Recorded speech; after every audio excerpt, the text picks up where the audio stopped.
তুমি আমার জীবনে এসেছিলে একদম অপ্রস্তুত এক সময়ে। কোনো ঘোষণা ছিল না, কোনো ঝলমলে শুরু না, কোনো নাটকীয় দৃশ্যও না। শুধু হঠাৎ একদিন দেখলাম সব কিছু বদলে গেছে।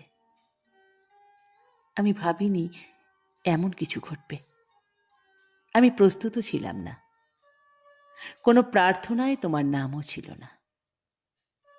তবু অদৃশ্য কোনো টানে তুমি এসে দাঁড়ালে আমার পাশে এমনভাবে যেন বহুদিন ধরেই এখানেই তোমার জায়গা ছিল। কিন্তু তোমার একটা দৃষ্টি, একটা অকারণ হাসি, একটা গভীর আমি আছি আমার পুরো পৃথিবীকে অন্য রঙে রাঙিয়ে দিল। তোমার চোখে তাকিয়ে বুঝলাম ভালোবাসা আসলে শব্দে নয়, অনুভূতিতে জন্ম নেয়।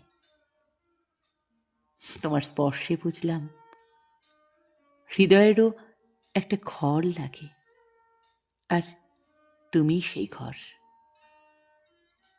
তুমি আসার পর দিনগুলো আর সাধারণ থাকেনি আমার কাছে। একটা মেসেজও মনে হতো উৎসব। একটা কেমন আছো প্রশ্নটাও বুকের ভেতর ঢেউ তুলত। তোমার হাসি আমার ক্লান্ত দিনকে আলো করে দিত, আর তোমার নীরবতাও আমার জন্য গল্প হয়ে থাকত। তুমি শুধু আমার জীবনে জায়গা করনি, তুমি আমার শরীরের ভেতর রক্তের মতো মিশে গেছ। আমার স্বপ্নে, আমার ইচ্ছেতে, আমার ভবিষ্যতের প্রতিটি ছবিতে আমাকে আমাকে আরো গভীর করেছ, আরো সাহসী করেছ, আরো ভালোবাসতে শিখিয়েছ।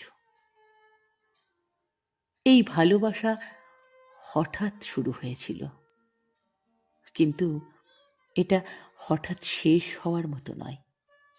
এটা ক্ষণিকের না, এটা ধীরে ধীরে জ্বলা এক আগুন, যা নিভে যায় না, বরং সময়ের সাথে আরো উজ্জ্বল হয়। সবচেয়ে সুন্দর ভালোবাসা হয়তো সেইটাই, যেটা আমরা পরিকল্পনা করি না, কিন্তু একদিন হঠাৎ বুঝি এই মানুষটাকে ছাড়া জীবন কল্পনাও করা যায় না। এখন মনে হয় হয়তো হয়তো নিয়তি অনেক আগেই ঠিক করে রেখেছিল আমার হৃদয়ের দরজায় কড়া নাড়বে একদিন তুমি। আর আমার জীবনের সেই অপ্রত্যাশিত সবচেয়ে রোমাঞ্চকর অধ্যায়টা তুমিই হবে, তুমি।